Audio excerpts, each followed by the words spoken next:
coming to be or participating in this faculty development program comes out to be around 10% of school teachers and around 90% college teachers. I extend a warm welcome to each one of you. And while preparing this slides, it came out to be around 48 slides. Along with that, I may be including a bit of quite a lot of videos also. And I plan to present around parts or full, which may extend from maybe 1 minute to 6 minutes or so, similar videos. Of course, they will be live videos run through YouTube. So, I take it opportunity beforehand, if at all any advertisements come in the video presentation, please pardon me because it is projected live from YouTube. Let us hope advertisement don't creep up. Still, beforehand, I may extend a word of pardon. No issue, sir. See, the plan of this today's lecture is as presented on the screen. I'll be talking this chapter 18 to 20 is mainly on rigid body, especially rotational motion basics. If I look at it overall, and I try to cover all the topics of chapter 18, 19, and 20 of Feynman lecture series 1. I'll be moving on like this manner, of course, touching upon a rigid body. Then from there, I may go on with center of mass, talking a little bit about radiance, rotational dynamics, torque, angular momentum, linear and angular velocity, angular momentum conservations, a short glimpse on rotational kinetic energy, then as a of angular momentum conservation, the Kepler evolvement of Kepler's second law comes out. Work done in rotational torque, moment of inertia, parallel and perpendicular axis theorems, demonstration of moment of inertia, and then further extending to demonstration of gyroscopic precession, Coriolis effect, and still a bit ahead, going beyond Feynman lecture series, we may look on MEMS, micro electronic machine systems, through which how a gyroscope is getting evolved, and another step ahead going beyond Feynman lecture series. Even though I won't be able to cover whole theory and functioning of the systems, still I try to. Hello. Physics. Multidisciplinary. Hello. Wait a minute, sir. I think somebody speaking. Okay. And finally, a wonderful theorem coming up, which I don't know the physics faculty participating here have come across or not, but it's an effect which we call as Senebikov effect, which can be presented as a theorem called tennis racket theorem. In fact, it is in the lines of parallel axis theorem and perpendicular axis theorem. It may be directly be called as intermediate axis theorem also. So this is the plan of my lecture, which may be extending up to around 1 hour 45 minutes or somewhere around 2 hours or so. So Dr. Manan, can I proceed ahead? Yes, sir. Sure. Yeah. Thank you. See, even though I have not included much of the presentation over here today by Dr. Peter from MIT, at the back end, when I have depended much on his presentation, Dr. Peter from Massachusetts Institute of Technology. So I directly took, so with all reverence to Dr. Peter, I am presenting what a rigid body is. A solid body, we call it as a rigid body, which is satisfying certain conditions. And at this point of time, here I have got two different particles at J position, which I may call it as J particle, and another is a K particle. And the mass of these particles is taken as Mj and Mk. And the distance between these two particles, we took it as Rkj. Okay. So that is the distance between these two particles. So this Rjk is defined with respect to the position vectors of this jth particle as well as kth particle. Okay. As far as possible, I will try to limit derivations, even when derivations are being presented, rather than not going or not delving into presentations of respective derivations. I may summarize things and move on.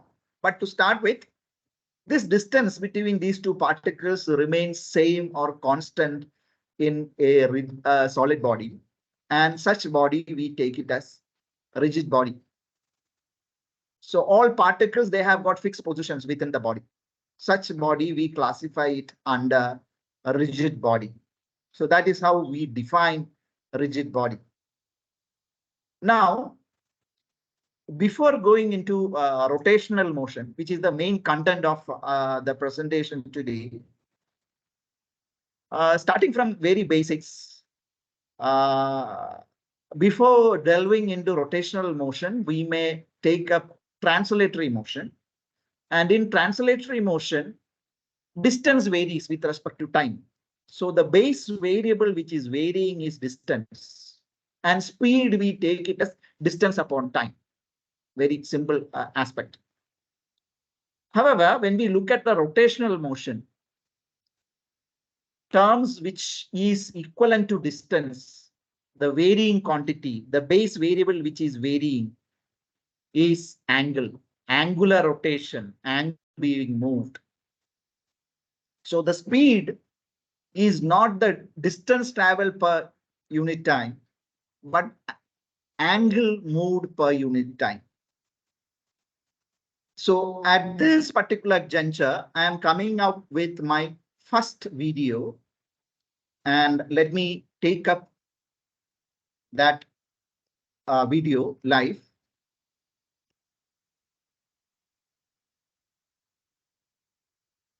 I hope the screen is once again visible. Yes, sir. And I have shared the my screen along with the support of the sound. So I am extremely hopeful that the sound will also be audible by all the participants. So here is one demonstrator, probably a professor. He is introducing the concept of center of mass, and he has got an irregular object in his hand, and he is throwing the mass, this object. And within the mass, he has identified a spot which he claims to be center of mass. And this, when this body moves, the center of mass red point follows a parabolic path. So it is as if, even though the body is rotating, the whole body is rotating, the center of mass is taken up to a point where whole of the force is acted on, and then the body is moving. So this center of mass is in motion in a parabolic path. And this is what the point which is getting projected here. Let us see the video. This is a demonstration of the center of mass. This is just a piece of foam that's been cut out to a random shape, and then I've identified the center of mass by this red dot. The important thing to note is that an object, an extended object like this piece of foam, when it's flying through the air, its center of mass behaves as if it were a point particle. And we'll describe a nice parabolic trajectory as if I just threw a ball in the air. So the center of mass follows a parabolic path. So that's the point being presented in this particular video as an introduction on center of mass concept being presented. I hope things are okay with the participants. May I proceed ahead? Yes, sir. Yes. Sir. Yes, Okay. sir. So discussing things further ahead, looking at the center of mass, I have an object here. Okay, right. And one point is getting identified as the center of mass. And the body, if it is maybe a spherical body, it is rolling, okay, to over a ground. So this is a ground frame system.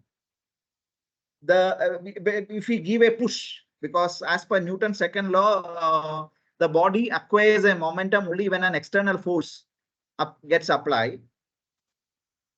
And change in momentum also happens accordingly. The whole of the force, it will be this external force acting on the system. It will be such that it will be acting on the center of mass, so that the net effect will be of the range of mass into acceleration acquired by the center of mass. This is what the concept which comes out in the center of mass problem. Right. Now, further moving ahead, we may, how to identify the center of mass? That is what one problem comes out. But at this juncture, once again, I am going to come up with how center of mass acts in various systems. And this is going to be a long video, somewhere around 8.16 minutes or so. But I tried to restrict this video timing by playing it at double the speed. And I think I can accommodate that.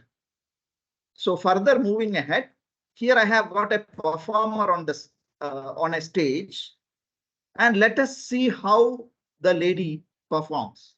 She is picking up a feather from her hair, and the show goes on.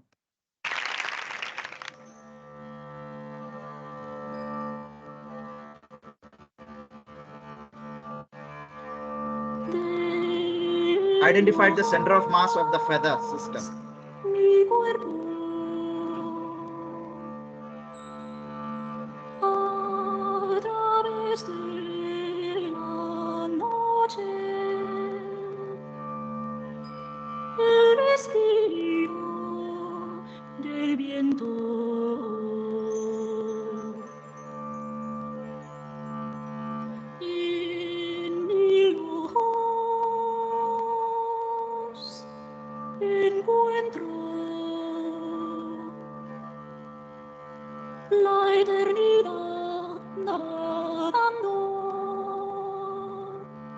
The balancing pivot point is the center of mass point.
The real story starts now.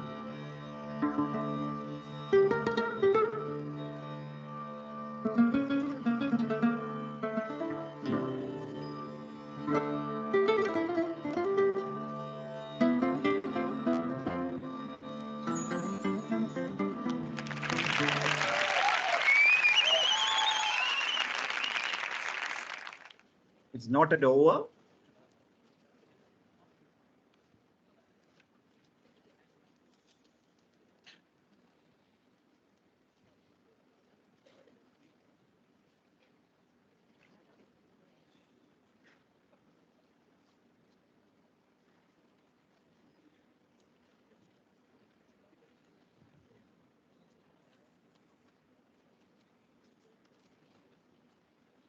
See the confidence in the performer.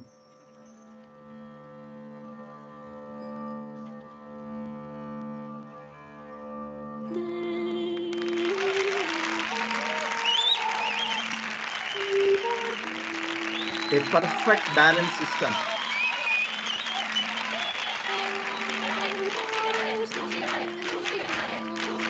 And the feather is what which counts. Let us see further ahead.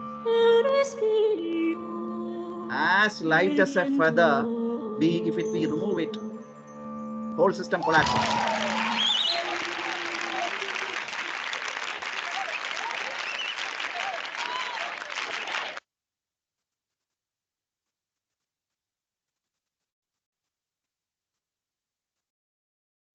Second video which I am presenting. Now coming ahead with the third presentation while we are interacting with students, how could we identify maybe center of mass of a body? So this presenter has got an irregular shaped body here, and he's coming up with the way with which one can identify the center of mass. इसका centre of mass निकालना चाहता हूं तो मैंने इसको ऐसे करके freely छोड़ दिया। बोलो ये तो धागा इसको टच करना है, वहां पे आप एक मार्क लगा दो। नहीं नहीं आगे से। अब हम क्या करेंगे, ये दोनों पॉइंट्स हम याद रखेंगे। एक और कील ठोक देता हूं यहां। अब हम क्या करेंगे, इसको फिर से फ्रीली छोड़ देंगे। अब एक पॉइंट बच्ची ने यहां मार्क किया था जो कि इससे था, और एक पॉइंट बच्ची ने यहां मार्क किया जो कि इससे। अब इन पॉइंट्स को जोड़ेंगे। तो एक पॉइंट मैंने ये वाला जोड़ दिया यहां से लेके यहां तक, और एक यहां से जोड़ा था ना, यहां से लेके यहां तक जोड़ देते हैं। यहां से जोड़ दिया। बोलो क्या ये पॉइंट यहां पे मिल रहे हैं? This is the centre of mass. मान लो अगर ये लगभग ये इक्वल मास, क्योंकि किलो का भी मास थोड़ा सा ऐड हो जाएगा ना, तो this is the centre of mass, क्योंकि इस पे क्या। So this is another mode of identifying, or the mode of identifying, one of the modes of identifying center of mass of a body in a practical system. I hope things are okay with the participants.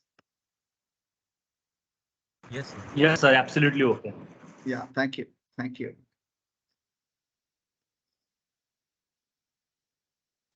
Now, further moving ahead with a little bit of conceptual approach being evolved. See, this is a system we have looked in. I have got a ground system, and then the body was moving, and I was an observer, and it was identified that whole of the force is acting upon the center of mass when the object was under motion.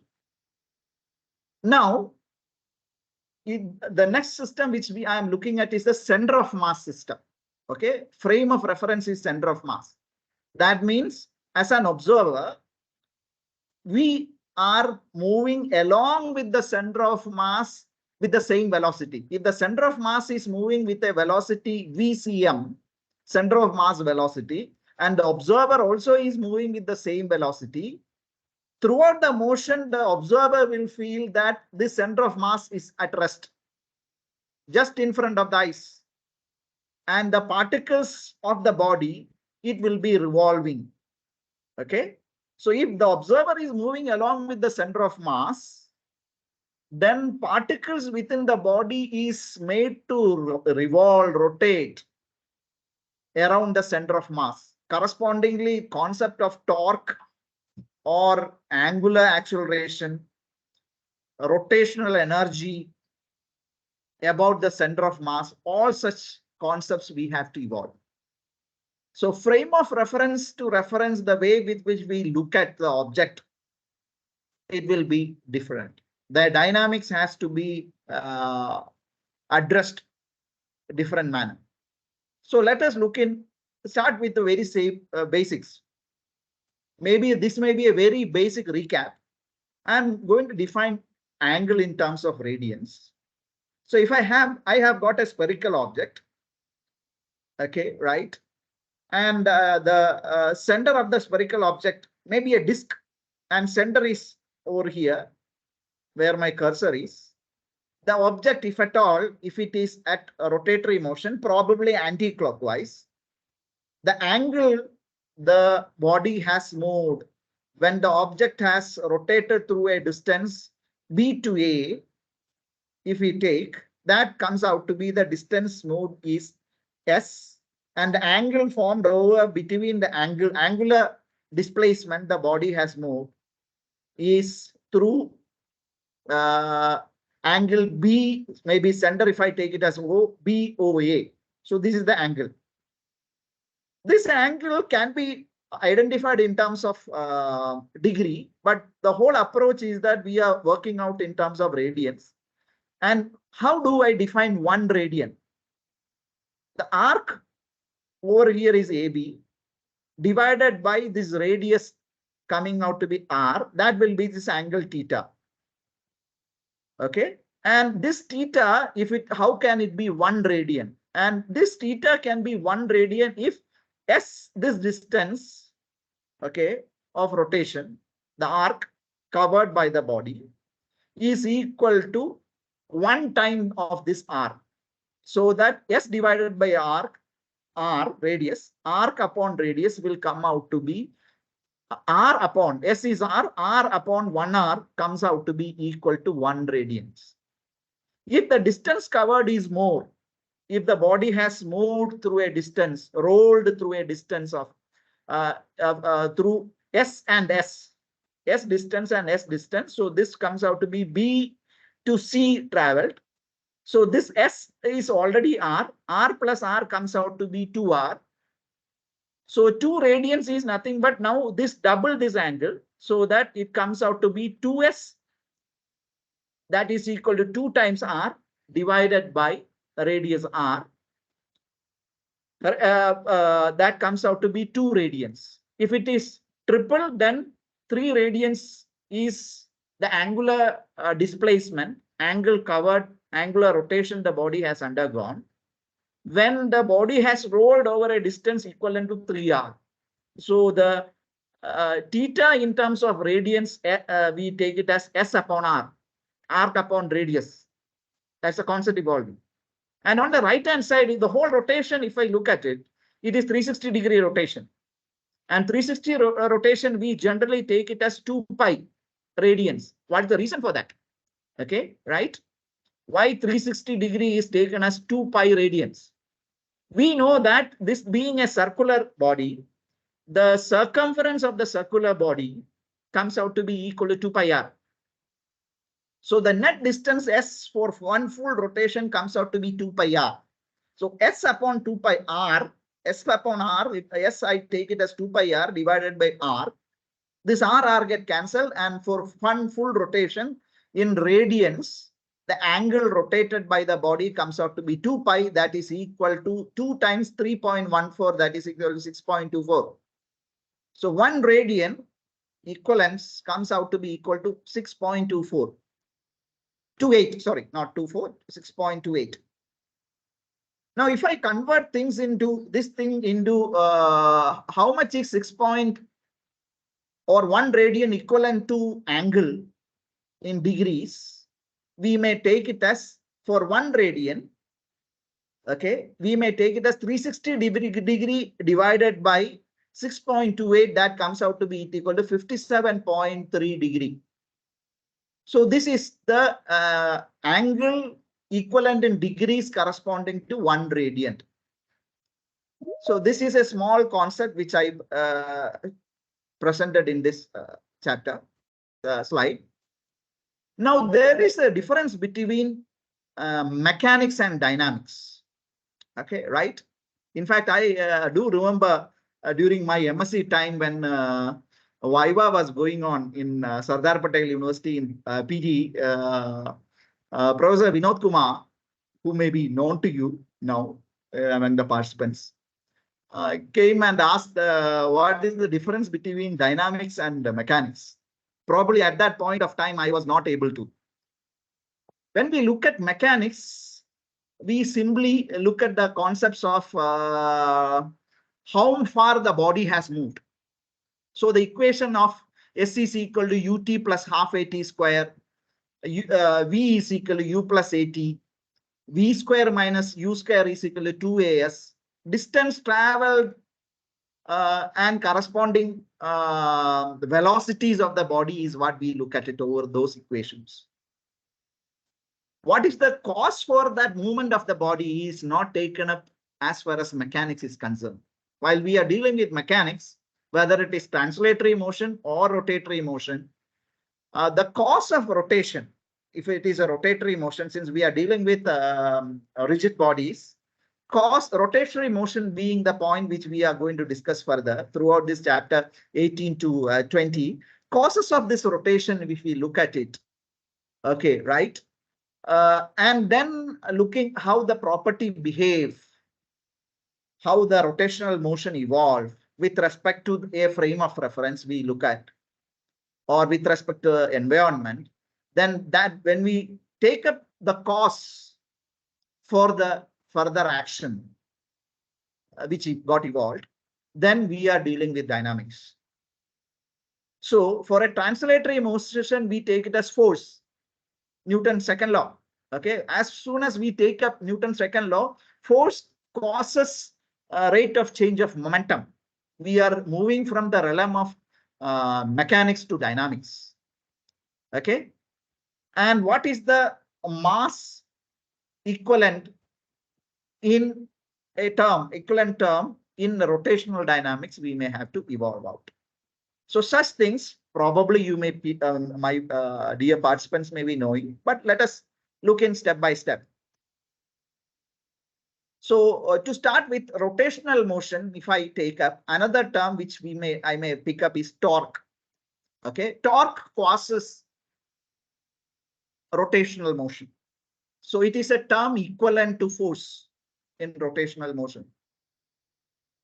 Okay, right? So here I have got a strip. Strip is made to move with a along a radial distance, and then a force is being applied. The strip may move along this axis of rotation. A torque is getting acted, and the formula of torque, we know that it comes out to be equal to R cross P. I'm moving ahead and not delving into derivation of those parts. So torque, okay, R cross F we take it to be. Okay, it is a cross product. Perpendicular distances we take it up, because this aspect, please keep it in mind when I run certain videos in due course of time, as well as looking at the torque acting on the system. We may further look in this perpendicular distances, lengths and all comes out to be a little bit important. Now here I have got a nut being used, tried to be put into motion with the support of a small wrench as well as a large wrench.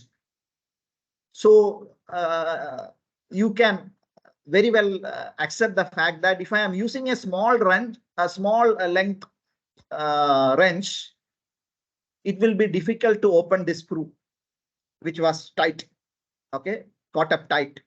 However, if I use a longer arm wrench, it may be easy to turn the nut. Okay, right? The reason getting presented is in terms of how the torque coming into action on this nut. If the force applied, if I take it to be equal to 90 newtons, let us consider things only in SI system. Okay, right? So 90 Newton force, and the length of the wrench, first short wrench comes out to be 30 centimeter or 0.3 meter. The net torque acting on the system comes out to be equivalent to force equivalent, the force experience, the force equivalent torque over here in the system comes out to be 27. 0.3 into 90 comes out to be 27 Newton meter. However, if we take up the cost of a longer wrench, then it comes out to be with a length of 60 centimeter, 0.6 meter, then this torque acting on the system will be 0.6 with same force acted upon. 0.6 into 90 newtons comes out to be 54 Newton meter. Okay, same force acted, but here length of the wrench we have looked in. So what we are doing it is that we are using we are trying to rotate a smaller circle with the support of a bigger circle. Okay, right? And try to change the speed and the torque, effective speed and the torque acting on the system. Okay, that is what the net effort which we are taking up over here. And this has got its own application in the in cycle, bicycle, if I take. And in case of bicycle, these are the days where bicycle has got multi gears. If we have got a lower gear, how much amount of torque to be acted on the system will be different from a high gear system. Okay, where over here the sprocket size has got a lesser number of teeth and which is lesser, which is only 20 and which is smaller in size. Okay, right? And here the sprocket where we pedal it out, if it has got 80 teeth, okay, and then for one rotation of this pedal sprocket, which has got 80 teeth, the smaller sprocket, which we call it as pinion, may rotate 4 times. It's a ratio coming out to be 80 divided by 20. So rotational speed we can increase. As high speed system we can evolve, and with a low torque being acting on the system. So this has got a wide range of applications coming in while we look at the working of a bicycle, whether bicycle is moving at a lower speed or a higher speed, or it is climbing a hill or so on an inclined surface. Accordingly, we change the gear system and then make the bike move on. Same goes with the gear system in our motor vehicles also. The car. At the start, we start with a lower gear, and then when we move on, increase the speed, we go on with a higher speed. Okay, with change in gear system. Okay, right? And when we climb a inclined surface, respectively, I should further go down to a lower gear. Engineering sections has got a whole lot of a chapter, or maybe on extensively they have to study on gear systems. Now, another aspect which I may take it up a little bit fast to move on is the case where formulas come in. See, moment of a force, we take it as torque, which we have already seen. So I'm putting up with torque. R cross F comes out to be torque. Tau is equal to R cross F, torque. Now, a new term which I am introducing, which is already known to you, all of us, is moment of inertia. Sorry, angular momentum. Moment of inertia comes a bit later. That is defined as moment of momentum. So momentum is defined as P. So this particular term, the angular momentum, which I represent as is a vector, and it is getting represented as L, vector L, is taken as, rather than R cross F, we are taken as R cross P. So R is the radial length, P is the linear momentum. So and P is nothing but M into V, we may take it up. And this aspect of linear moment, also angular momentum, corresponding to linear momentum, we take it as L equal to R cross M into V, that is M being constant, we may take it out. at non-relativistic speed the body is moving, then it will be m into r cross v. So this is the aspect, okay? And it has got corresponding, looking at the units of radial distance and momentum, the respective unit of angular momentum comes out to be a kg a meter square upon second. Further moving ahead, I have one or two numericals which quickly I may go through, looking at the time here availability. I have got a coordinate system with origin represented as 0, 0, and a body is moving, as per the questions presented is, body is moving with a velocity, constant velocity, parallel to x-axis, okay, right? What is the status of its angular momentum? Will it remain constant? Will it be increasing? Will it go on decreasing, or it will be 0? Velocity is 0. The point to be noted is that whenever we look at rotational motion, the things are getting evolved in terms of a point with respect to certain point, with respect to an axis, with respect to a point in an axis.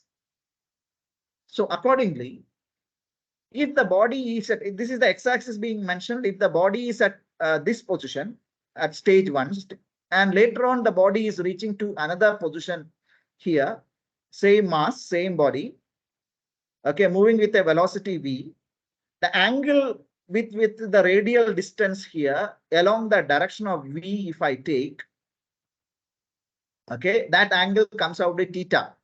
And always the angle is being presented in terms of right hand grip rule. Okay, from r towards the motion of velocity, radial distance towards the direction of velocity, we take it up. So this particular, sorry, m is there acting, v is there for the body, m into v has got momentum.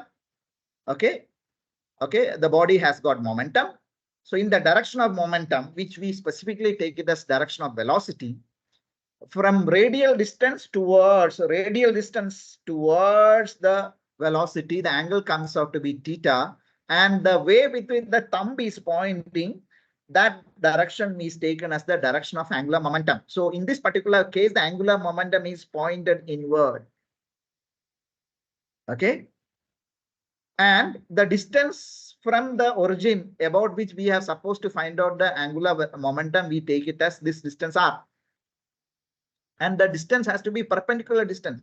So at this particular point over here, the perpendicular distance with respect to this body, it comes out to be equal to, that's the way where the cross product comes out to be m into r or r cross p coming out to be, getting represented as mv r sine theta. Okay, right? So that r sine theta with respect to the angle formed over here, a same angle will be formed over here also. R sine theta will be this perpendicular distance. Now body has moved up after a certain time to another position. The distance has increased from r to r dash. However, this perpendicular distance remains same because it's moving parallel to the x-axis. So if hello, any question? So this this perpendicular distance with respect to this r dash we identify as r dash sine theta. Okay, right? Dash, because this angle forms over here is different. But looking at the geometry, r sine theta will be equal to r dash sine theta because of the reason that the body is parallel, moving parallel to x-axis. Hence, the perpendicular distance remains constant. So at two different positions for this particular body moving with respect to the origin, positions have changed, distance have changed. However, the value of angular momentum we identified over here, it comes out to be mv into this perpendicular distance, which are perpendicular taken, if it take it as equal to d, then it comes out to be mvd. So that remains constant. So in this particular case, the angular momentum remains constant. Things are okay?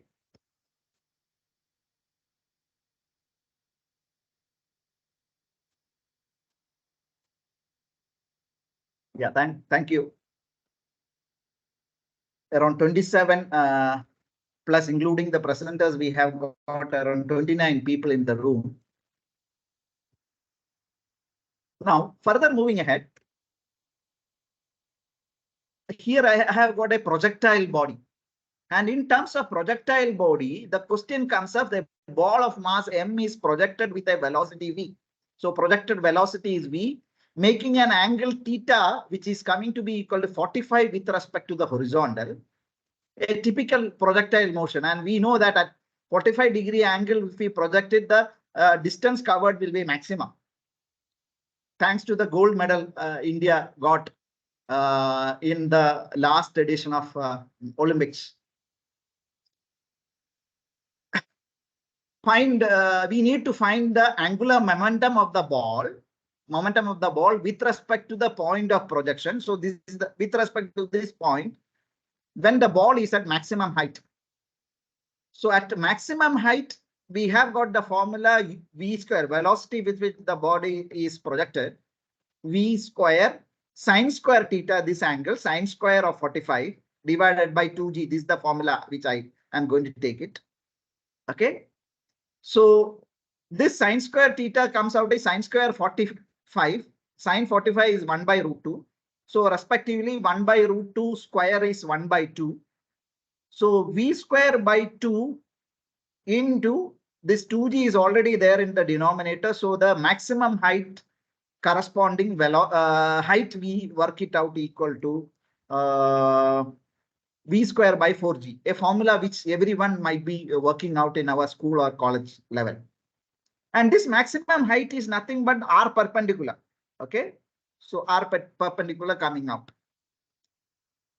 Now, if we look at that way, the angular momentum is nothing but the cross product between radial distance and corresponding momentum. Okay, moment of the momentum. So this comes out to be mv r perpendicular. Okay, sine theta, r sine theta comes out to be nothing but h max. So accordingly, mv into and this velocity component we will now at this particular point we need to take it up. Okay, as soon as the body is thrown, projected, the body will have two velocity components, one horizontal and another perpendicular. This components becomes important when I take the aspect of Coriolis effect. So two components, horizontal component and vertical component. Horizontal component always remains constant, and vertical component goes on varying. At the maximum height position, the vertical velocity turns out to be 0, such a way that this velocity v cos 45 degree is the velocity the body will be having at this maximum position. Vertical velocity turns out to be 0. So v cos 45 comes out to be v by root 2. So this v I have to put the value v by root 2 multiplied by r perpendicular comes out to be h max.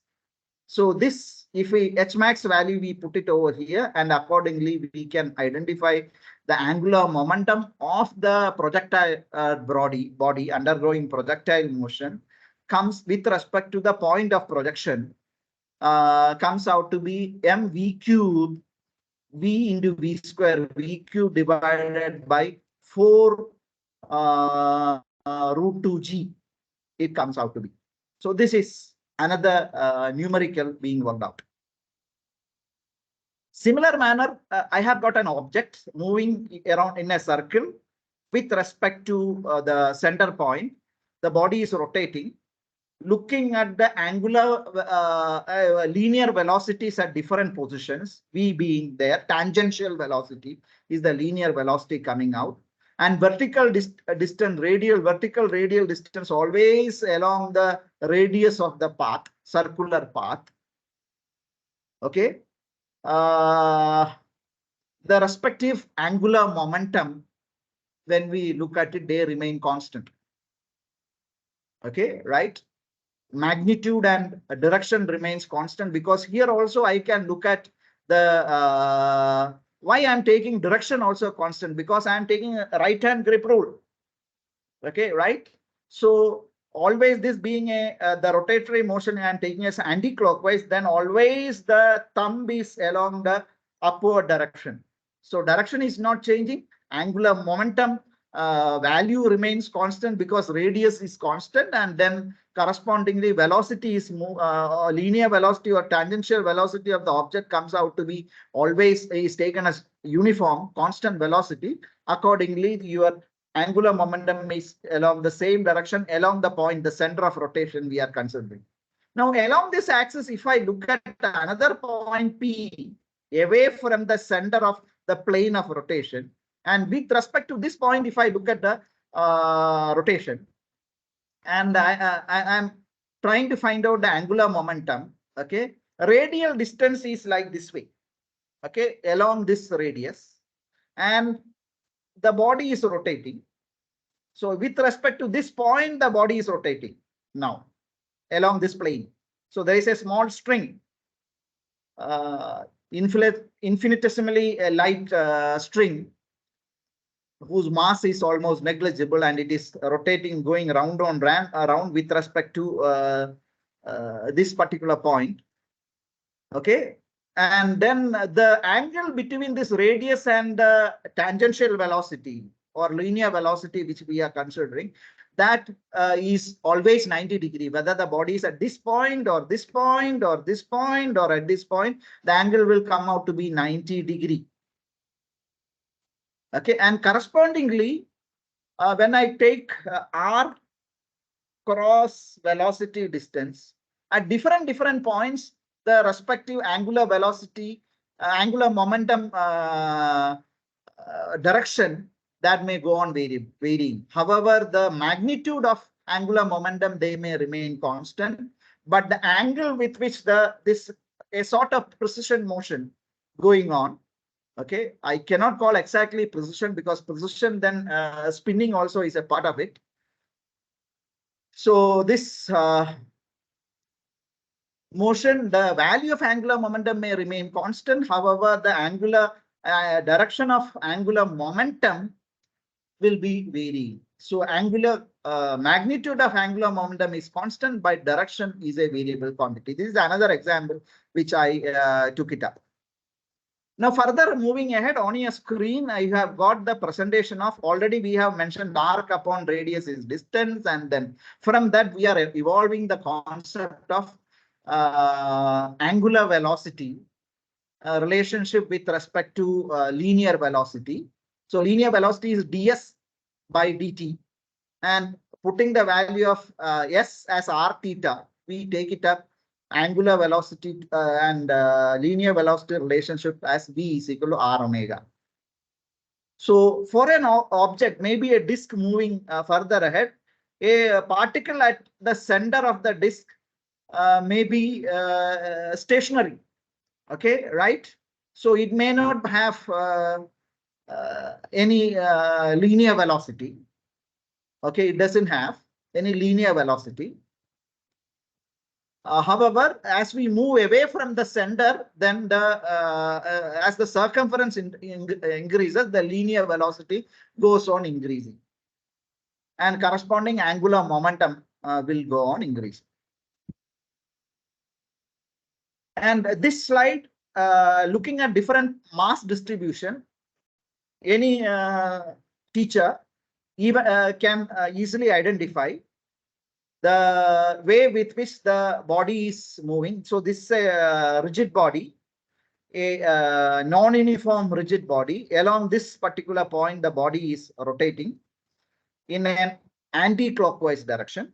Okay, right? Omega being represented d theta by dt, angle moved per unit time. We take it as in along the anti-clockwise direction.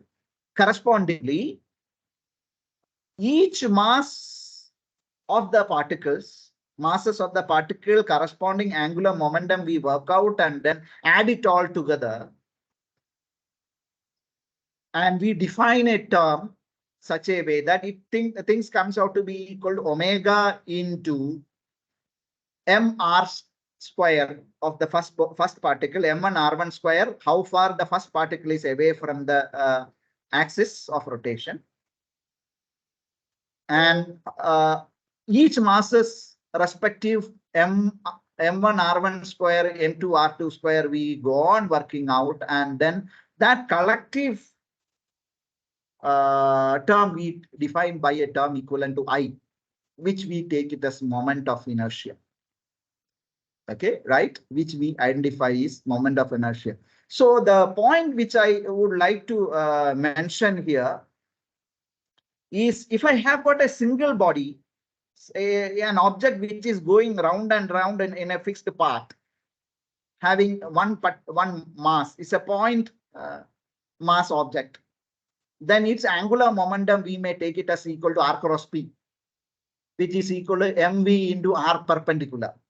However, if it is a solid body, the angular momentum will be taken as equal to L equal to I omega.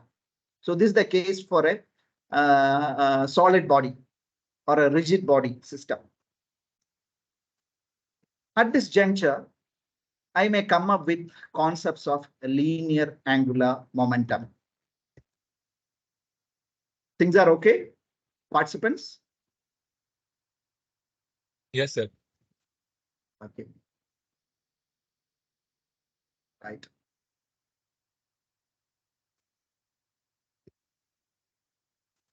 Now, sorry. Coming up with the angular momentum conservation concept. Already we have mentioned that angular momentum L is defined as the moment of momentum. So R cross P things work. I am differentiating this angular momentum with respect to time, dl by dt, vector quantity. So this cross product again, first I have to differentiate with respect to considering having two terms, first term and second term. So first term cross dp by dt plus second term cross first term, that is dr by dt. And dr by dt is our velocity. Okay, right? So this further gets evolved as dp by dt is the external force, r cross f.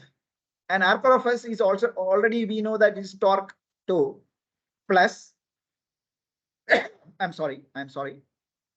Momentum we may take it is m into v, and cross dr by dt is velocity. So this comes out to be v cross v, and cross product of same term, the velocity vector v and the second velocity vector v, they are acting in the same direction at any point of rotatory motion. So they are parallel. The cross product between parallel vectors angle comes out to be cos. It comes out to be such a way that it turns out to be equal to 0. Okay, right? So this particular term turns out to be v cross v comes out to be equal to 0. And the only term which will remain is torque tau. R cross f comes out to be torque tau, that is equal to dl by dt. So the expression of torque which we have earlier seen, R cross f, now is getting represented as rate of change of angular momentum. So rate of change of angular momentum for the rotatory motion is due to torque. For rate of change of, for the translatory motion, the rate of change of velocity or rate of change of linear momentum is with respect to the force acting. However, over here, rate of change of angular momentum is due to the torque. So torque is the equivalent term of force in rotatory dynamics. Okay, right? So the term which I have represented, rate of change of total angular momentum about an axis is equal to the total external torque about the rotating axis. Okay, right? So torque is equivalent to force in linear motion or translatory motion. Now, if this torque, internal torques, if at all is there within the system, they cancel out. Like internal forces cancelling out in a system. Something like sitting on a train. If I try to push the train, sitting inside the train won't move because it is an internal force. It is not an external force. Similar manner, all the internal torques within a rotatory system that cancels out. and only external torque induces changes in angular momentum. Now, if the external torque comes out to be 0, this tau which we presented, it comes out to be equal to 0. The right side again turns out to be 0. So it's a derivation of a quantity which, if it is turning out to be 0, that quantity is appearing to be constant. So such systems where external torque doesn't act and the system in such system angular momentum remains constant, or the angular momentum remains conserved, it doesn't change at all. So this L will be constant if the external torque acting on the system is not there. It doesn't exist at all. It gives some wonderful perceptions on certain ideas which we may look at in due course of time. I am halfway through, 4 p.m. right now. This angular momentum we have already seen for a rigid body to be equal to I omega. If it is conserved, okay, this L should remain unchanged, not changed at all, remain constant. So by some means, if this moment of inertia term, which we defined in terms of mr square, okay, earlier slide, and omega is the angular velocity d theta by dt. If changes happen in both these terms, I and omega, they will manage things such a way that if I1 is changed to I2 and omega1 changes to omega2, if angular momentum conservation is there, angular momentum is conserved, that remains constant. So I1 omega1 combination of that will change to I2 omega2, so such a way that the value of L remains conserved, it doesn't change at all. So there are certain numericals associated with a quick glance at this halfway mark I am presenting. Let us consider the Earth, and Earth is shrinking to 1/27th of its original volume of mass, where the mass is remaining unchanged. So net mass of the body or Earth is not changing at all. What will be the duration of the day? So Earth's duration comes with the aspect of spinning motion, rotation of the Earth around its own axis. Okay, so it's a rotatory motion. So it is a rigid body. Earth is considered as a rigid body. It is rotating at its own axis, and the Earth is shrinking to respective volume, 1/27th of a volume shrinking. What will be the changes happening for its day duration? So aspect being put up is new volume is 1/27th of the old volume, and volume, if I take Earth to be a perfectly spherical shaped body, to make the thing simple, 4/3 pi r1, first radius of the body of Earth, r1, I take it r1 cube. 1/27th of that will be the corresponding new volume of the Earth. 4/3 pi, radius has reduced due to the shrinking process, so it is r2 cube. So with small calculations, it comes out to be that r2 comes out to be equal to r1/3. So the ratio of r2 upon r1 comes out to be cube root of 1/27, that is coming out to be 1/3. Now, even though the body is shrinking, then the net mass is same. Okay, right?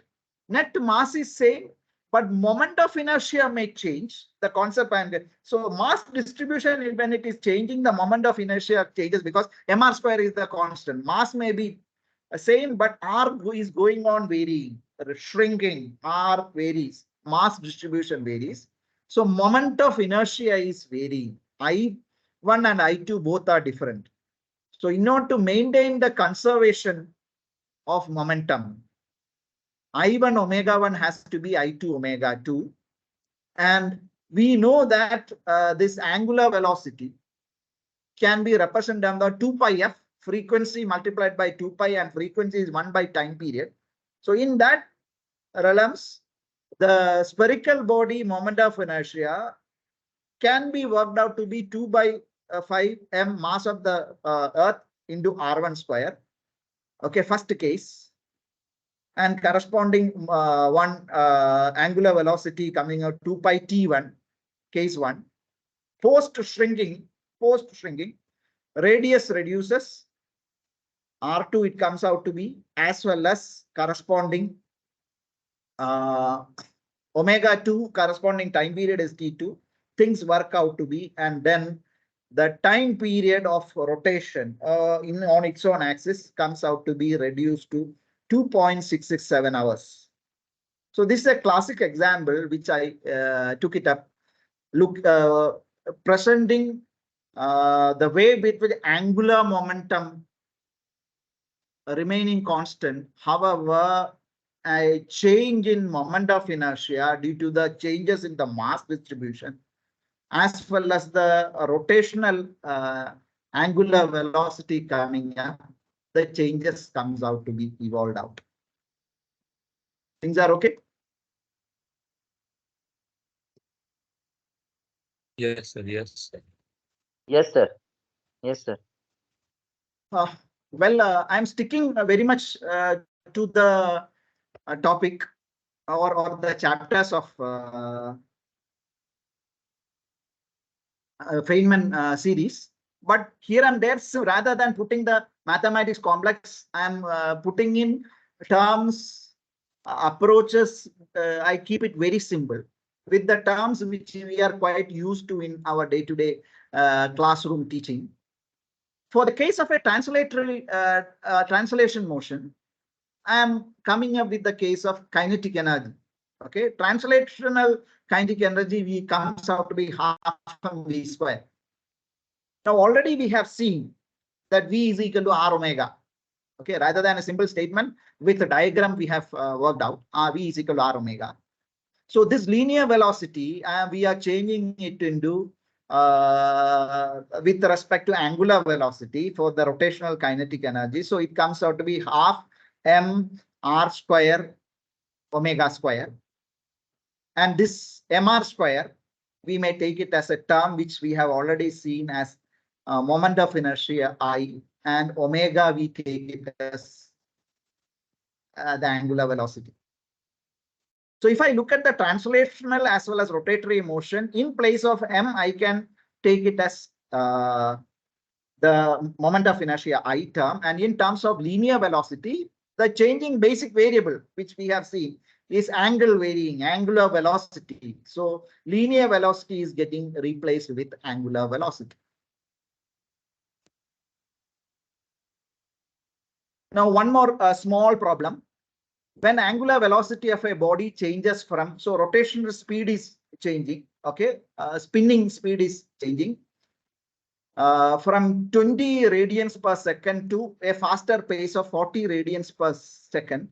Its angular momentum changes to 80 kilogram meter square by second. So the angular momentum is not conserved here, it is changing. How much is the change in kinetic energy? So angular momentum changing, that means L2 minus L1 term comes, angular velocity changes are there. And with respect to each angular velocity, I may define the variation in angular momentum in terms of moment of inertia and angular velocity. Here I is remaining constant because the body is not shrinking. Mass distribution is remaining constant. Mr square value remains constant throughout, and I value remains constant. So not going into full steps, I can work out because angular momentum changes already mentioned quantitatively here, 80 kilogram meter square per second. And then if I is found out, corresponding kinetic energy term which we have seen already just now, that taken up, change in kinetic energy is evolved out. So, and this change in rotational kinetic energy, the speed with which the body is rotating, that may be due to the torque acting. Okay, right? When only torque being acting, because force acts for linear motion, Here torque acting for the rotational motion. The respective changes evolved out is in terms of kinetic energy. So mathematically things are being presented and then step by step things are being evolved. And further moving back to angular momentum conservation, for the motion of a planet around the sun, okay, sun is at one of the foci of the elliptical path. This movement is where a planet moving, angular momentum is a conserved quantity. Angular momentum remains constant. All of a sudden, such a picture being presented, you may find it little puzzled, probably, or those who are regularly dealing with this subject in the class, it's okay. Torque, we have got it is equal to R cross F. Okay, so rotational motion or object going round and round, whether it is an elliptical path or whether it is perfect circular path, depending upon the eccentricity identified, the respective torque acting we define as R cross F. R is the radial distance, and when I take it as it is the perpendicular distance with respect to the force acting on the system. Okay, right? And since for heavenly object, this is a central force, the force always acts along the direction. Force as well as the radial distance are along the same path. It's a central force. Between two objects, the force also acts along the central path, R and F being having same direction. The angle of torque, our value of torque comes out to be 0. And torque, we have taken it identified earlier as dl by dt. So dl by dt comes out to be equal to 0. This L factor will remain constant. So L is a conserved quantity for the motion of a planet around a heavenly object. If this is the case, then Kepler's second law states that dA by dt comes out to be constant. The area swept by the radial vector comes out to be constant. So this aspect we can very well identify with the object, maybe the Earth revolving around the sun at this point, and after some time over here, this is the net length path arc covered by the object, and corresponding angular angle travel with respect to dt time or delta theta time comes out to be equal to delta theta. So arc upon radius r is equal to delta theta, and then area is half of base into height distance, that is the radial distance r. You evolve out, and then ultimately considering the angular momentum, okay, concepts, this dA by dt comes out to be a constant term over here. Okay, so it has got some little bit of geometrical presentation. I may be sharing, or this video may be already available with you. It will be getting recorded and then presentable. So looking at the geometries, we can work out that this angular momentum being a conserved quantity L by 2m. This term earlier which we presented here, this half r square omega may come out to be equal to dA by dt, and this half r omega square terms will be equivalent to L by 2m. And that m is a mass, m is the mass which is remaining constant at non-relativity speeds. Capital L is the angular momentum, which is a conserved quantity already presented. So dA by dt remains constant. So area swept by the radial distance comes out to be constant. So this aspect is one of the concepts we generally take up in our regular undergraduate classes. Things are okay?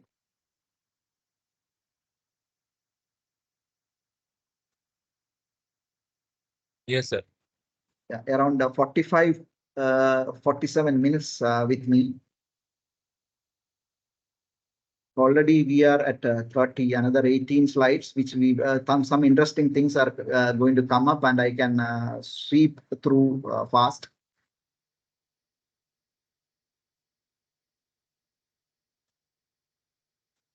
So here we have a body with in a rotatory motion. Okay, we have got arc distance S, radial distance R, angle formed is theta. Now we are going to take up a case called work done on by a rotational torque. Work done by a force is in translatory motion, but here it is torque equivalent corresponding to force. So work done for angular displacement d theta over here comes out from this picture diagram, equivalent to linear displacement f dot ds. Force comes out to be torque, and then in terms of angular displacements for linear displacement, ds comes out to be r d theta. So respectively, work done comes out to be equal to tau d theta. Torque into angular displacement is the work done. And this work done will increase the rotational speed of the body rotating, rotational speed of the body. So that is what the net effect comes out to be. So work done by the torque evolved out is nothing but the integral of tau theta. It comes out to be, rather than dw getting converted into total work for a certain specific angular displacement. It will be integral tau theta d theta. It comes out to be. Now this work done dw is equal to tau dt. Let us look at the power equivalent. Okay, work upon time is power. So dw by dt is equal to torque. Tau, if it is constant, dθ by dt comes out to be, and then the power is coming out to be tau into dθ by dt is omega. So the product of torque and angular velocity is coming out to be p. And this is equivalent to the terms which we use in translatory motion. Translatory motion, work upon time. Of course, work is equivalent to energy. Okay, work upon time, W by T is equal to F dot ds, F ds divided by T, and F into ds is F by into S by T. S by T is velocity. So this power is F into V. So if I look at the translatory motion, the second level of equation, and the rotatory motion, force is replaced by tau, which we have already discussed earlier. Velocity, linear velocity is replaced by the angular velocity. So the power coming out, calculations coming out in rotatory motion comes out with tau w. And this work done in influence of the change in kinetic energy. Kinetic energy expression we have already seen. If I take, I'm taking into k is equal to half I omega square. So if this torque is acting on the system and the body is rotating at a faster pace, faster pace, change in kinetic energy is d by dt of this kinetic energy. So simple calculation is working out. D by dt of half I omega square, if I take, it is I by 2 into d by dt of omega square. This is nothing but 2 omega into d omega by dt. And d omega by dt is the rate of change of angular velocity. That is nothing but angular acceleration. We take it as alpha. And then the change in kinetic energy, d by dt of this change in kinetic energy half I omega square comes out to be equal to I omega alpha. So the change in kinetic energy mentioned over here is I omega alpha. That is equivalent to what it induces. We are looking at dynamics of the system. It is due to the work done on the system by the torque tau, that is equal to tau omega. So tau omega here will be equivalent to I omega alpha. And then omega getting cancelled. It is tau is equal to I into alpha, where I is the moment of inertia, alpha is the angular acceleration, which is equivalent to F is equal to M into A. Instead of F, we use torque. Instead of M, I used moment of inertia. Instead of A, we may use angular acceleration. This is linear acceleration. Here it is angular acceleration. So A is equal to F by M. Instead of that, angular acceleration is equal to torque tau upon moment of inertia. Such a term will come out as far as rotational torque is concerned.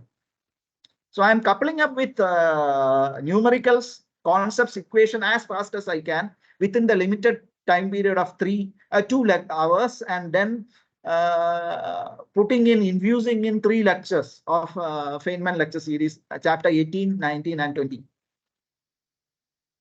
See, if I have got the concept of angular momentum I am evolving, if I have got a cycle and I knock off this stand, okay, without rotation, okay, without cycling, I simply take the stand off, knock off this stand, the cycle will fall down, okay, right, due to whatever reasons, okay, right, gravitational force acting, and then it won't remain steady.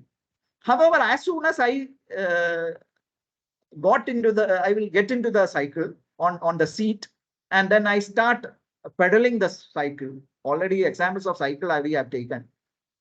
The wheel as well as will get motion, or a rotatory motion, but there is an inertia for the movement, okay, right? So that inertia in rotational case, mass is equivalent to equivalent term of inertia in translatory motion, okay? Mass is the inertia equivalent term in translatory motion. Moment of inertia is the term equivalent to inertia in rotatory motion. The inertia will start functioning. Inertia will try to oppose the rotatory motion, okay, moment of inertia, and then the body will not remain, it will try to remain steady rather than falling down. When it was stationary, it will remain steady. So moment of inertia has got an important role for keeping the body steady, which is under rotatory motion. Otherwise, things may topple down.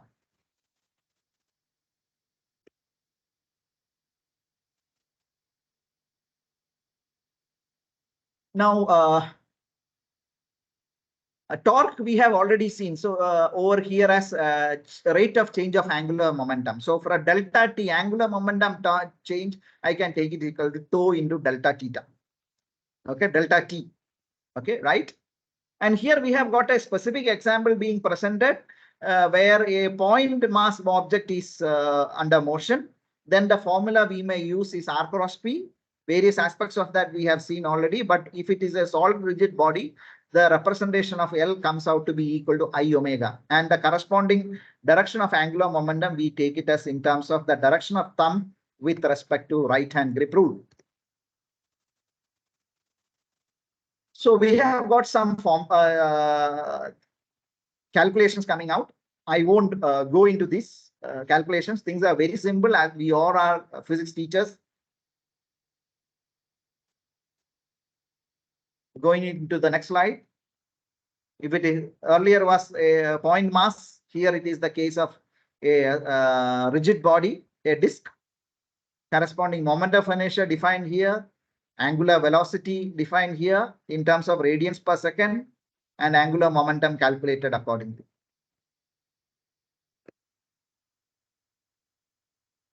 Now, how important is this mass distribution? We have to look in.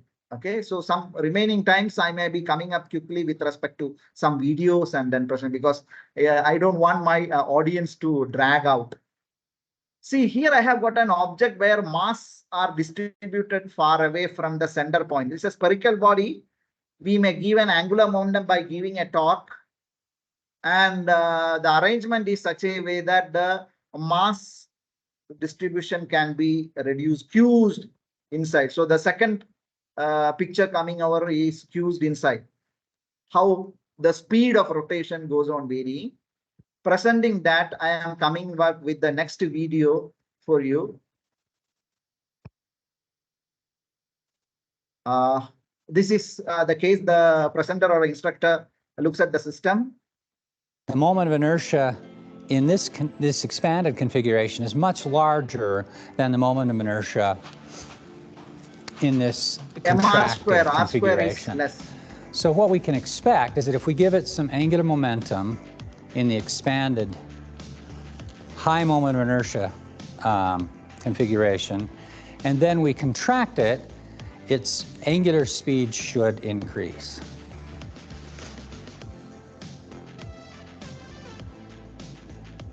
The moment of inertia. So that is the mass distribution. Corresponding formulas and problems we have worked out. The earth skews and then its rotational motion speed getting increased. Here you have got a demonstration coming up. Similar presentation comes up over here with an instructor here. I want to do this experiment, but this experiment is not without danger. The problem with this experiment is that the moment that you pull your arms in, you get immediately extremely dizzy, and you can lose your balance, and you can fall flat out on the floor. And I've just talked this morning with some students here who did that in high school. Instructor asking a volunteer from the students. He told me that indeed one of the teachers went flat down, and I try not to do that today. So I need really assistance from someone whom I can trust. Do you think I can trust you? एक छोटी सी Sorry, बच्ची sorry थी, for the मुझे advertisement दिखा which कि उसके दोनों popped हाथ up नहीं थे, because it's क्या कर live सकते? मैंने presentation इंटरनेट पर डाला. Not you. That's an honest answer. You are a strong man. You can I trust you? So one boy volunteering to support The first thing I instructor. want you to do is to help me get on here, because even getting on here is not easy. If I just step on here, I will probably fall. Okay, There so is a stand spinner there. there, something Arm like around my neck, support we me see in strongly. Yeah. gymnasiums. The instructor is supported and made to stand. All right, there we go. Now stay with me for a while. Okay, just stay there. All right. Now you give me a reasonable angular velocity, whatever you think is reasonable. I'll tell you if it's completely unreasonable. Give me a push. That's fine. Wow, is it fine? Now you walk a little bit away. If I fall, try to catch me. He's bringing back the Okay, my arms go in dumbbells now. near to his body, and the rotational go speed out. is increasing. My arms go in. My arms go out. Okay, now I'm completely dizzy now. This is no joke. So stop me. Yeah. Even the instructor is conveying the students that you will get better grades volunteering oneself to come in to help the lecture, okay, for the demonstration. Good morning. Looking at further demonstrations. See, so when the mass is getting confined to the axis of rotation, its moment of inertia may reduce, and the rotation will speed will increase by conserving the momentum. That's what the concept which we are working out. So whenever a solar system or a Milky Way galaxies are being formed and the gases are distributed, the rotation may be slower. However, when they are getting confined, the rotation goes on increasing. Okay. With the examples we have seen earlier also, we have worked out. Now, there are certain terms which we may regularly come across in the class, like two theorems, which I am not explicitly presenting. One is parallel axis theorem, where not from the center of mass is the axis of rotation. So here you have a stick and the axis of rotation is near to the one edge of the stick and the body is rotating with an angular velocity omega. In this case, the moment of inertia along the axis of rotation we can work out in such a way that it is the moment of inertia along the center of mass which is added with mass of the object m into square of the distance between the center of mass and the current axis of rotation. That comes out to be taken as parallel axis theorem. Okay, right? Similar manner for symmetric systems, very basically, we have got center of mass system. Then with the center of mass system, we can work out the moment of inertia with the support of perpendicular axis theorem. So moment of inertia along x-axis and y-axis, we independently work it out. That will come out to be equal to the moment of inertia of the body along the axis perpendicular to both x-axis and y-axis, that is along the z-axis. So such mathematical approaches, derivations we come across regularly in our class system. saying all this, I am taking my time to work on to understand the moment of inertia of a system. So coming up with one among the few further videos. Is my screen visible?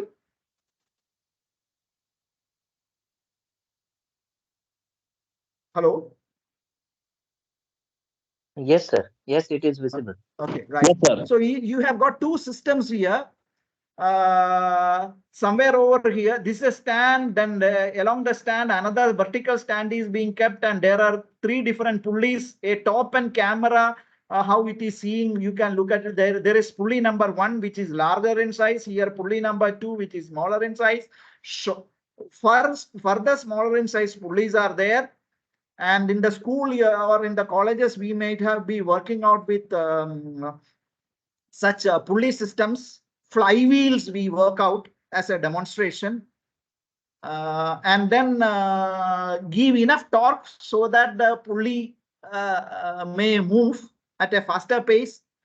The torque can be given through mass getting attached to the pulley, which is larger than size, or medium, intermediate size pulley, or shorter pulley. How things are evolving, a quick demonstration is getting presented. Hi guys. Sorry for again. My name is Shania Kapoor. आज मैं आपको एक ऐसी Good morning. Today we are going to use an item from Arbor Scientific called a rotational inertia demonstrator to demonstrate the concept of rotational inertia, or what is often called moment of inertia.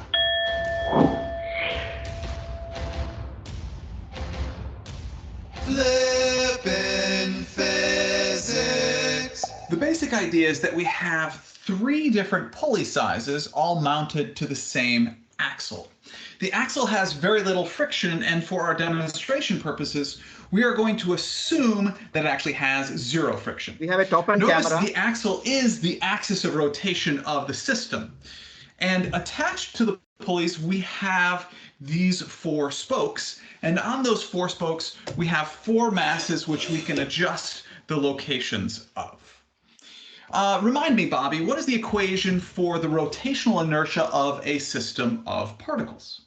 The moment of inertia, or rotational inertia, of a system of particles equals the sum of the quantity of the mass of each particle times the square of the distance each particle is from the axis of rotation. But that thing is not a system of particles, right?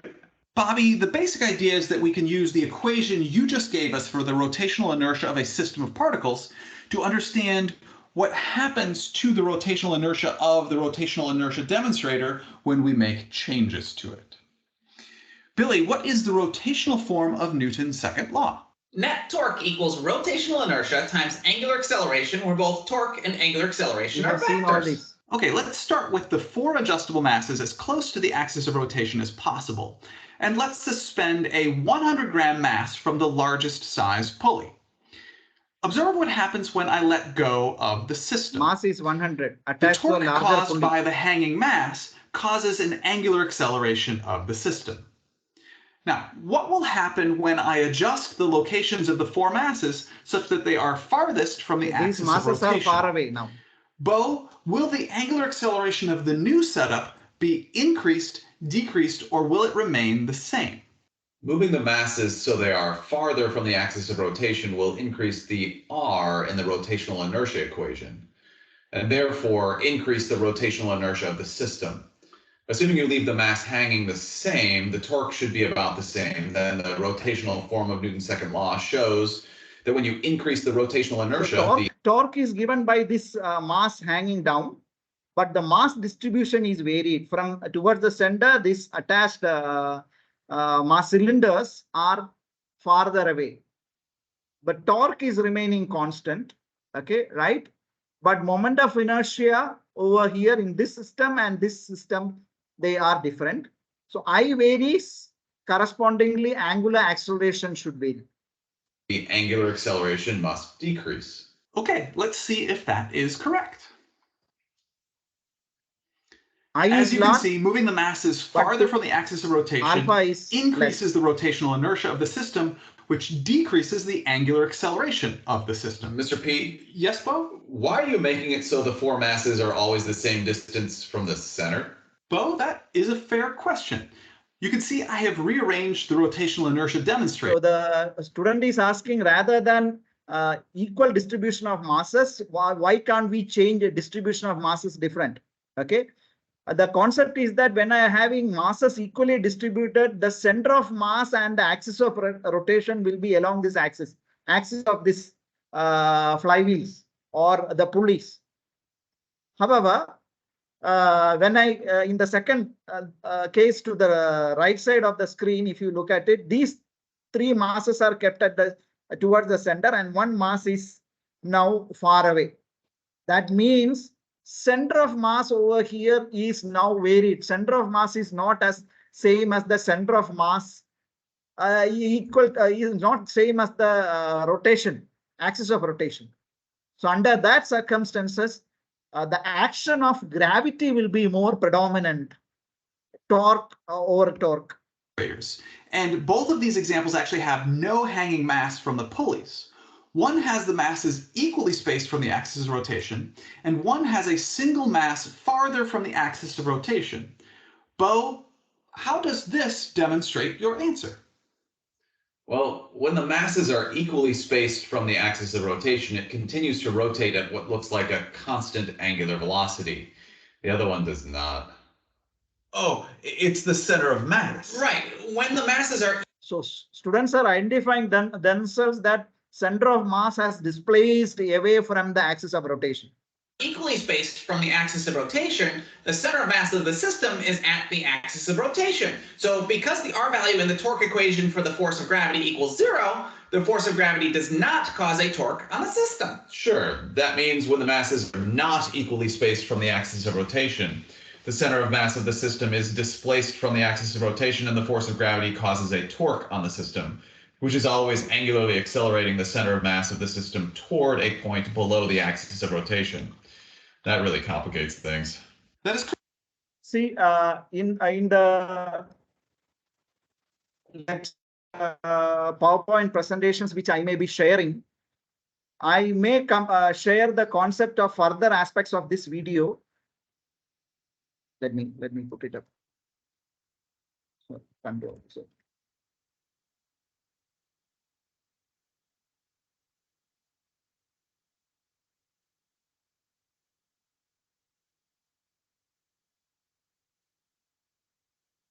My cursor is not appearing. Let me, yeah, it has come now.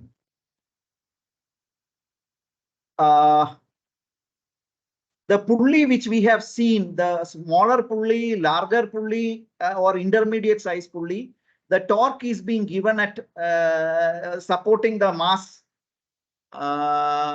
which is acting downwards. Torque is given at various pulleys, and how things are working out. You can come across with the video link being presented. Okay, right? So you can identify and enjoy that video. But I am going little further ahead of my presentation. See, in Amity University, Chhattisgarh, we are running a Inspire lab. Okay, the management had been good, kind enough to support Inspire lab by financially aiding it. And such systems of understanding angular momentum, the basic concept of gyroscopic precision, everything is worked out with over there. So here I have got a wheel. Okay, right? Same system exists in my lab there, in the Inspire lab. I have got a wheel. Wheel is rotated. Okay. If I hold the wheel on along the axis in my hand and then I go on rotating, depending upon the direction with which I am applying the torque, okay, right? If it is anti-clockwise direction, then the torque may act along the left side direction, right side, left to right side direction, something like this direction. If torque is getting applied, okay, right? The angular momentum is along left to right direction. Okay, right? However, without rotation, here I have got along the axis one thread, and the thread is made, this wheel is made to hang over this thread along the axis. Without rotation, the wheel will fall down.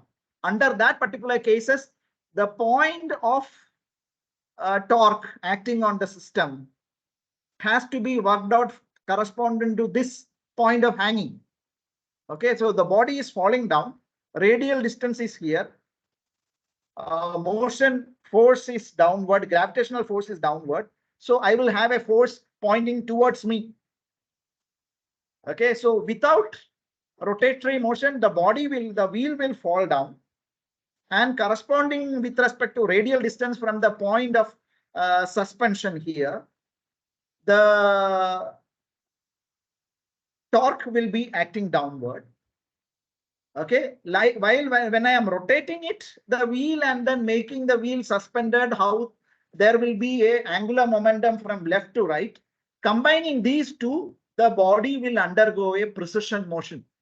So this is the basic aspects we work out as far as gyroscope precession is concerned. So within the limited 20 minutes time I have with me, I am quickly going to work on with the gyroscopic action being presented. I don't know where you've been sold, but I'd be insane not to play my role. Yeah, I know I can.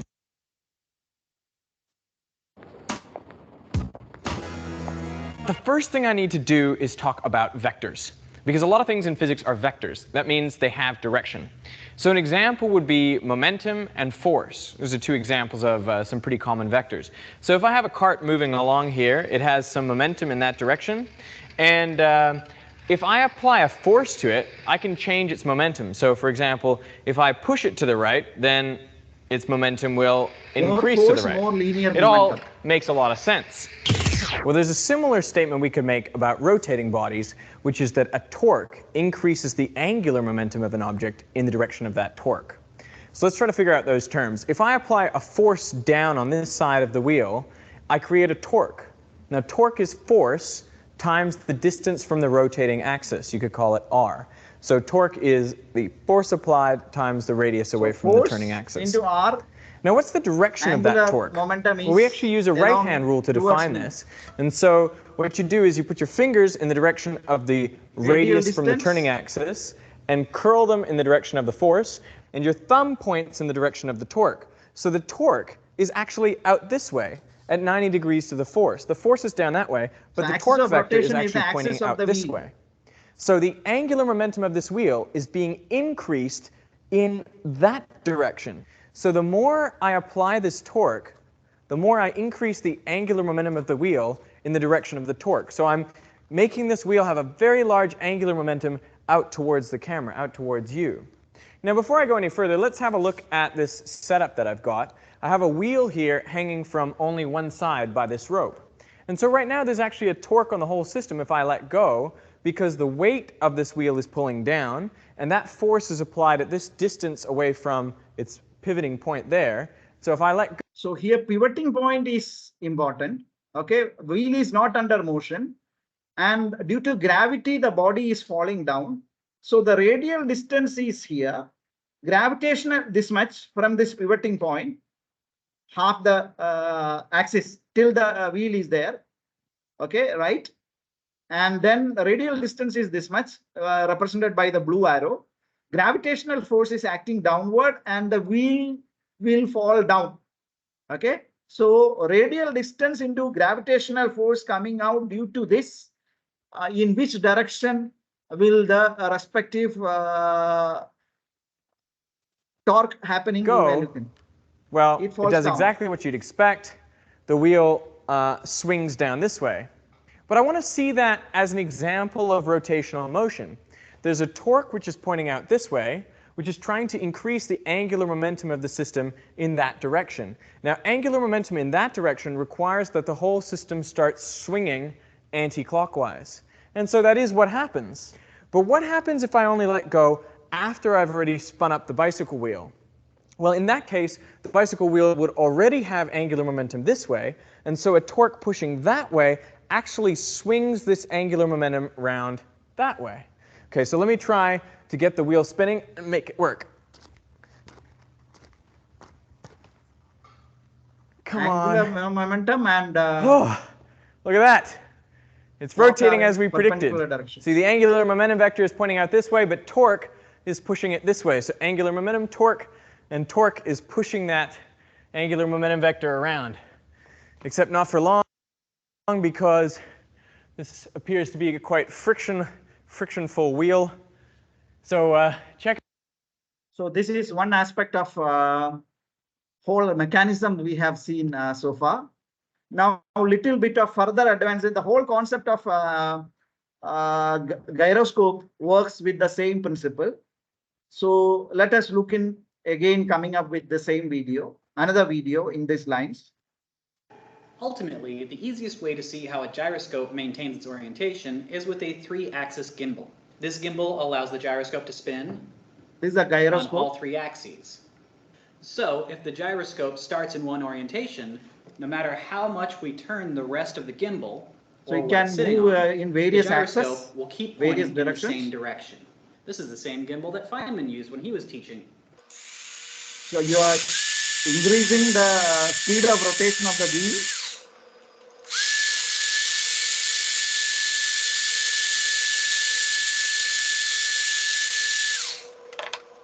Now that it's rotating along this axis, Angular it's going to want to momentum is stay along rotating on the that inclined axis. And it's going upward to direction maintain that because the orientation rotation is no matter which clockwise, way I twist these outer anti-clockwise. rings. Along this direction is the motion. Even when you change the axis or suspension, the direction of the rotation remains constant because the momentum, angular momentum vector predominates over all other forces acting in various directions.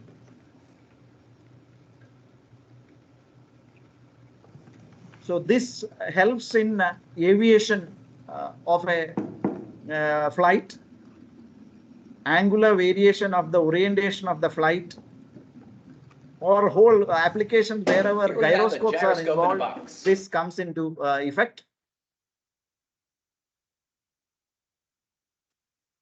Now there is a concept of Coriolis effect. Okay, right? So, and this Coriolis effect helps to govern the dynamics of our climatic systems, climatic conditions. So Coriolis effect is also a very important and extremely influencing effect to our day-to-day life.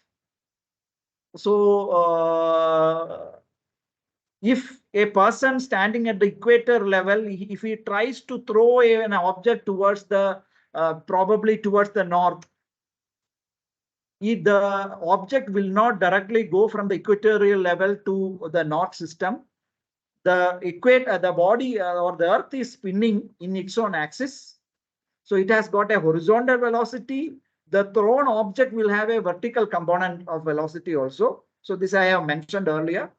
So combination of vertical and horizontal motion will lead to a curved path of the object. So the path will not be, the body will not go vertically straight. It may go in a different path. Okay, such an effect we consider it as a Coriolis effect. And for the explanation of this, I have got a rod which can be rotated. And on the rod, I have got a cylinder which is free to move forward and backward. So the rod is in a circular path, while the cylinder, a sliding cylinder can go forward. So when the rod is under circular motion or rotatory motion, from the pivoting point, the slide goes on further forward, and the velocity of this goes on vary. And we can see that this particular object undergoes a circulatory motion. So the acceleration of this body slider at various points is an angular level of acceleration, and the Coriolis acceleration respectively is given by which I have derived. Paucity of time I am not deriving here. So Coriolis acceleration, we take it as equal to 2 times angular acceleration multiplied by radial velocity. Okay, radial velocity with which the body is moving further forward. The slider is moving further forward. So what is this Coriolis acceleration? Is that the acceleration experienced by a experience which is moving relative to the rotative frame of reference. So our frame of reference is the rod which is rotating. With respect to the rotating frame of reference, the slider, how does it move? It will not be moving along a straight path for an observer which is looking at from outside. Okay, right? And it will be undergoing a curved path. So this is the concept of Coriolis effect, which has got a wide influence. And this Coriolis effect is such a way that if I have an angular rotation, omega in this direction, body is, so the axis, the angular velocity will be along the direction of this axis, as well as linear, if the mass is moving in a velocity perpendicular to this angular momentum axis or angular velocity axis, correspondingly, if the body is moving perpendicular this axis, due to the cross product, Coriolis acceleration will be acting perpendicular to both omega or L and velocity v, such a way that the body will move in a direction perpendicular to it, perpendicular both omega as well as radial velocity, or the velocity with which the body is moving further ahead. This principle is being used in gyroscopes inside our mobile system. So within the mobile system, we have got gyroscopic chips being added. And in this gyroscopic chips, micro electro machines systems, we may call it as MEMS gyroscopes, are there. And the working of MEMS gyroscope, we may I may present in the maybe one among the final videos which we are coming up over here.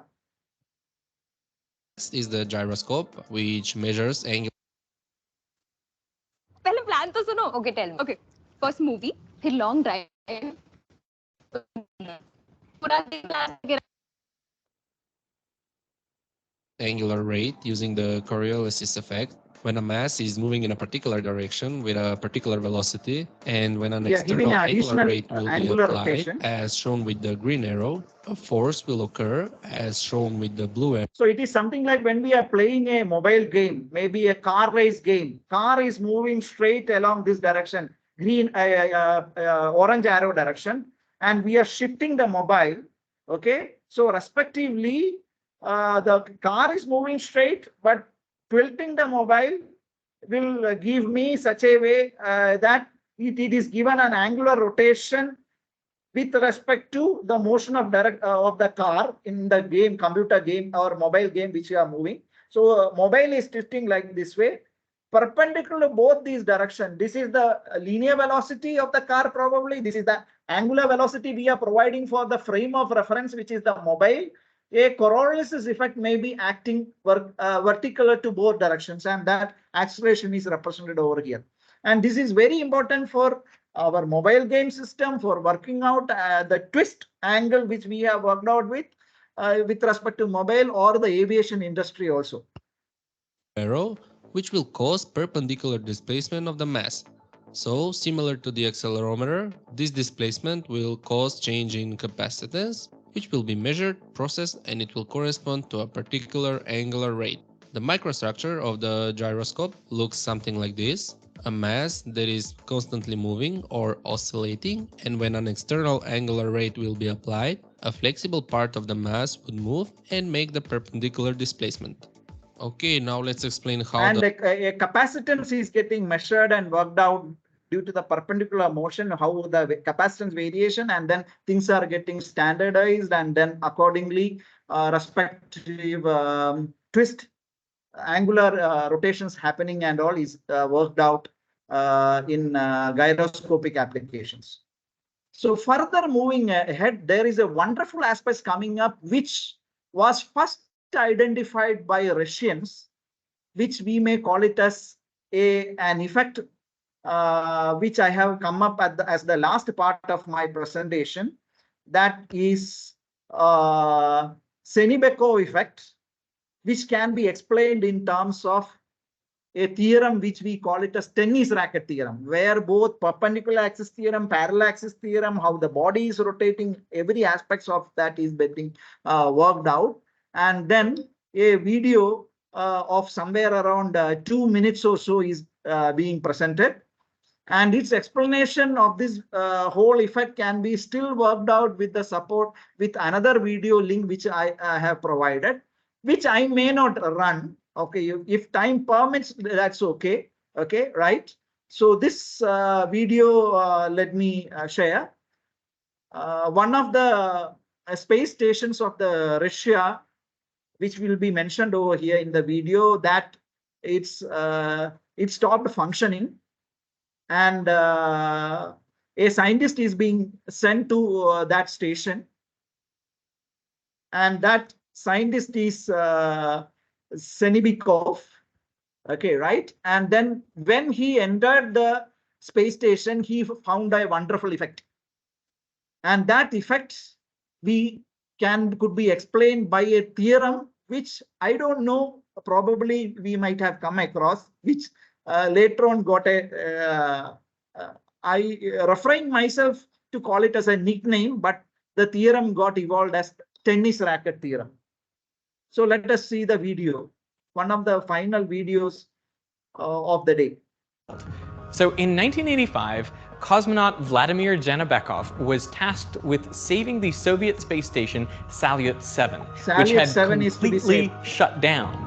The mission was so dramatic that the Russians made a movie out of it in 2017. And after rescuing the space station, Janabekov unpacked supplies sent up from Earth, which were locked down with a wing nut.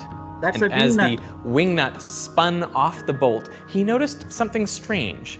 The wing nut maintained its orientation for a short time, and then it flipped. It's a zero gravity condition. So the wing nut can suspend in air, but it was found changing its orientation. Of course, it's a rotational motion, it's a rigid body, but angular momentum all of a sudden is changing, switching from left to right to left. 180 degrees, and as he kept watching, it flipped back a few seconds later, and it continued flipping back and forth at regular intervals. This motion wasn't caused by forces or torques applied to the wing nut. There were none, and yet it kept flipping. It was a strange and counterintuitive phenomenon, one that the Russians kept secret for 10 years. Why the secrecy? Well, that is what we're going to find out. 6 years later, in 1991, a paper was published in the Journal of Dynamics and Differential Equations called The Twisting Tennis Racket. And although it was related, it of course makes no mention of the secret Janabekov effect. The paper says if you hold a tennis racket facing you and then flip it in the air like this, it not only rotates the way you intend it to, it also makes a half turn around an axis that passes through its handle. So the side that was originally facing you will be facing away when you catch it. Now to understand this, we need to go through some basics. Like, there are 3 ways to spin a tennis racket about its 3 principal axes. The first is about an axis that runs through the handle, like this. The second is the way we were spinning it before, with an axis that runs parallel to the head of the racket. And the third is about an axis that runs perpendicular to the head of the racket. So accordingly, 3 different axes we have to define, and then correspondingly how the moment of inertia is coming into action with respect to these 3 different axes, and correspondingly it will influence the rotation of or motion of the body. The rigid body is to be worked out. So this probably may be the final video again talking about Senney-Bekov effect. Let us look into some few minutes of it. This rather odd and unexpected behavior of a rotating This is body the real is called the photograph. Janabekov effect.